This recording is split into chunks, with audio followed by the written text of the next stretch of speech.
为什么奔达拿破仑450耐用度一直不测呢？因为这台车在我们当地是上不了牌的。我们来看一下工信部的信息，它的后平叉是方管的，而且上方的皮带罩呢也是长的。我们来看一下我这台车，上方的皮带罩呢是短的，后平叉呢也是圆管的，所以和工信部的不一样。保险和购置税早都买好了，一直上不了牌。后面呢，我看了其他网上买过这台车的，后平叉呢也是和这台车一样，皮带罩呢也是短的，而工信部呢是延伸到这里的。去实体店看呢，也是和这台车一样的，所以呢就一直等着。但是呢，测试还得进行，所以只能上临时牌了。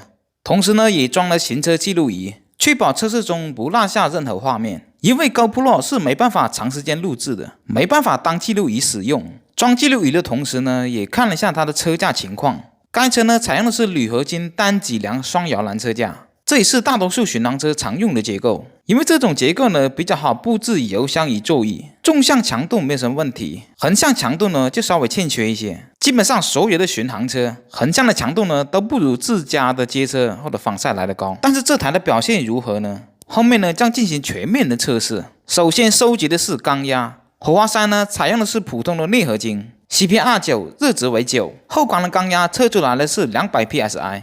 测试开始呢，将新车所有的数据都收集完，加速、极速、油耗、震动、马力级，还有各种路面的测试，将这些数据呢作为一个基准，然后再进行暴力驾驶一定公里数后呢，将这些数据再做一遍，进行前后的对比，再根据数据的差异来进行分析车辆的衰减度。后面会有很多这台车的测试视频，因为太多人要求要测这台车的耐用度了，所以大家想看什么我就尽可能做什么。大家观看就是对我最大的支持。